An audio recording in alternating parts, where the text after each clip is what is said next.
مال خوړل چې دی دا خېټو ته اور غورځول دي نو د یتیم د مال نه حفاظت کوئ. دا خېټې ته اور غورځول دي د یتیم مال. نو ځکه وایي د یتیم مال ته مه نږدې کیږئ. د یتیم سره خیرخواهي دا ده چې د هغه د سر سوری نشته دی، پلار ته الله اخیستی دی، نو ته د هغه د مال حفاظت وکړه او د هغه سره خیرخواهي وکړه. په ځای د خیرخواهۍ ته رالګې نو د یتیم په مال باندې قبضه ورچئ، ډاکه ورچئ. حدیث مبارک کې راځي د دواړو جهانو سردار فرمایي وی خیر بیت من المسلمین، د مسلمانانو په کورونو کې د ټولو کورونو نه بهترین او غوره کور هغه دی فیه یتیم چې په هغې کې یتیم وي او یحسن الیه او د یتیم سره ښه سلوک کیږي.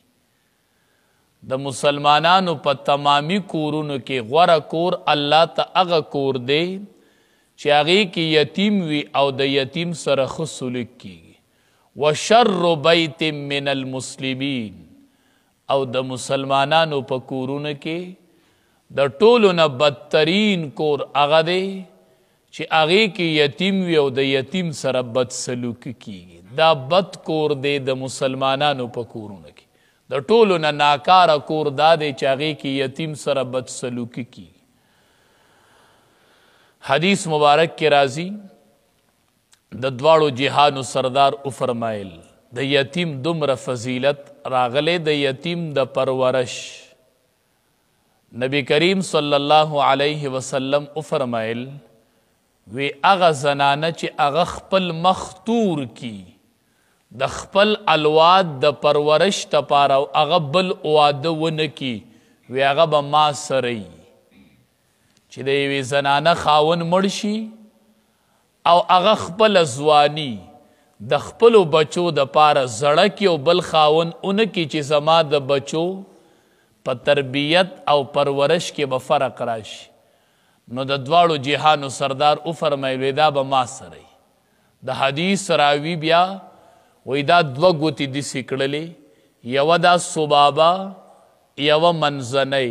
وی نبی علیه السلام وی چې ما سره به داسې وي. دا دوه ګوتې ونیولې چې دغه زنانه به ما سره داسې وي چې هغه د خپل الواد یتیمانان شي او بل واده اونکي او خپل زندگی د دې په خدمت کې صرف کی او خرچ کی د یتیم په پرورش کی. علما وایي احادیث مبارکو کې راځي د دواړو جهانو سردار فرمایي وایي چې کله یو سړی د یتیم په سر باندې لاس راکاږي، د لاس تلاندې چې څومره ویښته راغلي دي دومره نیکی الله دغې سړي له ورکوي. او وی فرمایل چې دا سړی به زما سره یي چې کم سړي د یتیم پرورش او د یتیم پالنه وکړله. احادیث مبارکو کې راځي یو کس راغی رسول الله صلی الله علیه وسلم له شکایت یې وکړو وی ما ته د زړه د نرمېدو وظیفه وښیې. د الله حبیبه چې زړه مې نرم شي د دې وظیفه راته وښیه. د دواړو جهانو سردار ورته وفرمایل چې د یتیمانانو پرورش کوئ او په خپلو خوراکونو کې د یتیمانانو حصه کوئ. خپلو خوراکونو کې د یتیمانانو حصه کوه، د یتیمانانو خیال ساته. وی الله تبارک و تعالی به دې زړه نرم کی او الله به دې ټول حاجتونه پوره کی چې کله ته د یتیم پالنه کوي او د یتیم پرورش کوي. او قرآن کې راځي چې ستاسو مالونو کې د یتیمانانو حق دی، د یتیمانانو حق ته نه ادا کوي. نو چې چا گاوند کې او چا کلی کې یتیمانانی د هغې ډیر خیال ساتئ. د پرورش په لحاظ سره د نفقې په لحاظ سره نن موږ څه چل کوو؟ ښه راته پته چې زما ګاونډ کې یتیم دی، خپلو بچو له نوی لباس والو، قیمتي خوراک ورله په لاس کې ورکو او د یتیم په کوڅه کې ګرځي او یتیمانان ورته ځورېږي.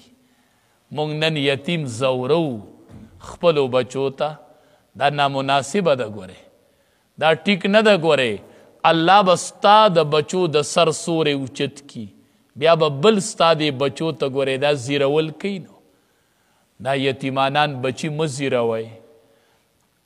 څنګه چې پتا جمع راشي او ته خپلو بچو له د جمع بندوبست کوي، نو د یتیم بچیم په تمه دي. دا یتیمانان د هغې بندوبست پکار دی، هغه هم د چا الواد دی، هغې هم په تمه دي، هغې هم په دې فکر کې دي چې زما به هم څوک د جمع فکر وکړي.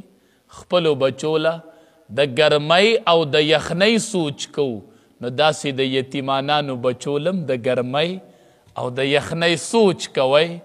الله به هم بچي نه سرتوری بیا.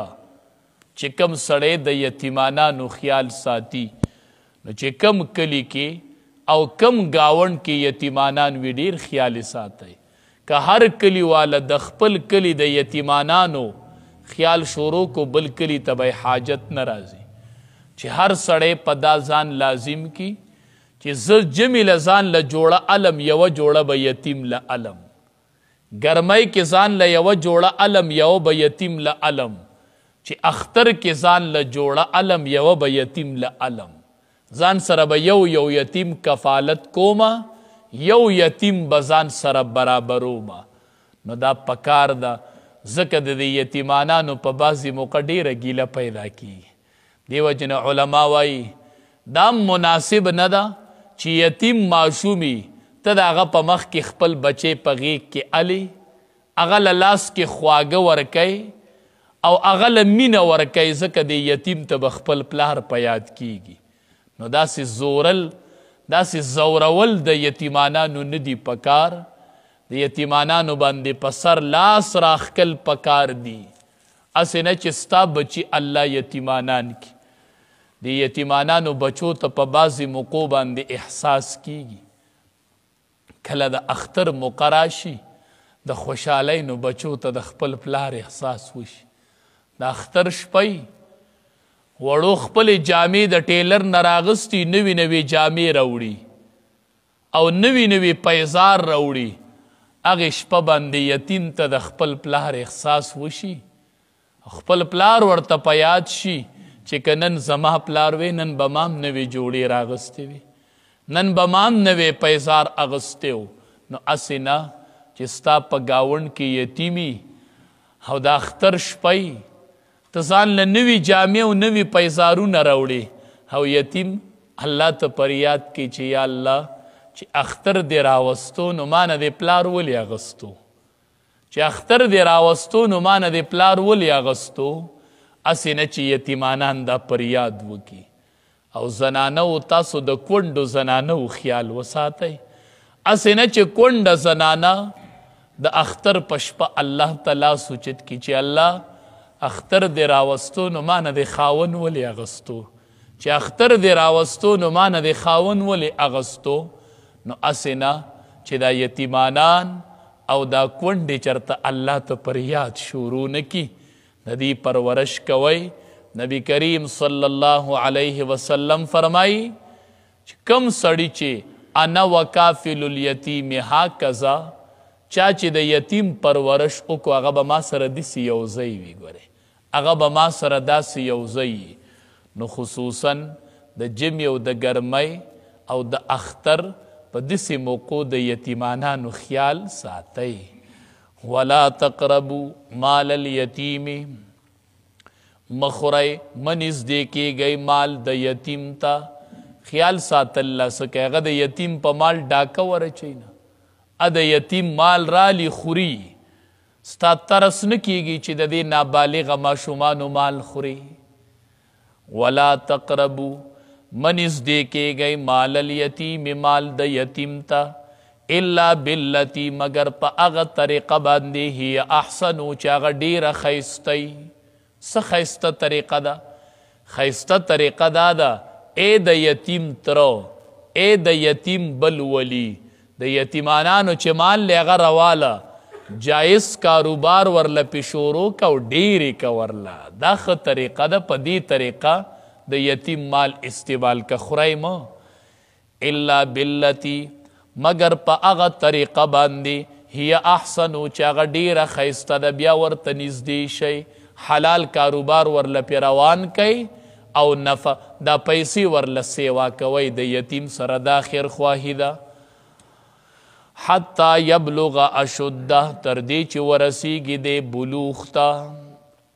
د یتیم والیانو ته دا حکم دی د یتیم چې څوک د یتیم پرورش کوي، تره دی بل دی پلار خو یې نشته دی، هغې ته وایي د یتیمانانو د مال حفاظت کوئ. حتی یبلغ اشده تر دې چې دی ورسیږي بلوغ ته. اشد اصل کې طاقت او قوت ته وایي. ټول علما وایي، جمهور علما وایي چې مراد د دې نه بلوغ دی. نو چې کله دا نابالغه الک یتیم لا بلوغ ته نه دی رسېدلی نو مال به ورله نه ورکوي. چې کله پکې د بلوغ نښې ښکاره شولې نو بیا ورته خپل مال حواله که.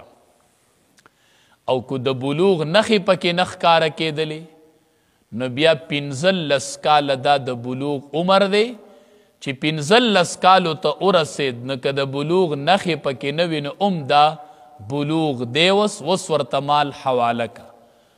خو بیا هم علما وایي داسې ډایرکټ په مال نه حواله کوي. 15 کالو ته ورسېده یا بالغ شو خو ته پوهېږي چې په ده کې اوس هم لا صلاحیت د مال د لګولو نشته دی، که ورکومی نو مال ضایع کوي. نن یتیمانان ولې لوپران شول؟ ولیان شته دی نه چې د مال حفاظت ورله وکړي او په ماشومتوب کې ورته مال حواله کړو، هغوی پې موبایل یو څه واخیستل. نو چې د 15 کالو نه پس بیا په ده کې لا صلاحیت ده نو پیدا شوی، بیا یې مال ضایع کو په طریقه یې نه پوهېدو نو بیا به یې نه ورکوي. د 25 کالو پورې به د هغه د مال حفاظت کوي. زمونږ امام اعظم ابو حنیفه رحمت الله علیه وایي 25 کالو پورې به حفاظت کوي، خو په دې دوران کې به ده باندې ټیم په ټیم ټرای کوي. که ته پوه شوې چې دی اوس صحیح شوی دی او د مال د لګولو په طریقه پوهیږي نو بیا یې ورله ورکه. 25 کاله پوره شو او اوس هم لا ته وایي چې دی اوس هم نه پوهیږي نو امام اعظم ابو حنیفه رحمت الله علیه وایي اوس یې وله ورکه. اوس که پوهیږي او که نه پوهیږي خدا د ده مال دی. یو صورت دی که دی لیونی وي نو بیا خو به یې وله نه ورکوي. دا خو چې لیونی نه اوس هغه لیونی دی نه که لیونی وي نو بیا یې ورله مه ورکوه، حفاظت یې ورله کوه. دا د امام اعظم ابو حنیفه رحمت الله علیه مسلک دی چې د 25 کالو نه پس که دی لیونی نه نو حواله یې که ورته. او نور ائمه وایي، بعضې علما وایي چې نه، چې په ده کې لا صلاحیت نشته دی نو نه به حواله کي مال. کو هر څومره د عمر سیوا شو دا به د وخت د قاضي سره پروتي، هغه به حفاظت کی او په دوی به مناسب نفقه هغه ورکوي تی. خو په دې شرط چې د وخت قاضي خو عادل وي، د وخت قاضي خو چې مال نه خوري، چې د وخت قاضي د بل نه علي نو بیا به ته د مال چوکیداری په چا کوې؟ الله دې رحم وکړي، الله دې صحیح نیکان صالحان رب العالمین دې د پردي حق نه حفاظت کوونکي خلق پیدا کی چې د یتیم مال ته خپل مال نه وي چې دا د چا مال دی او د دې به زمانه الله تپوس کوي.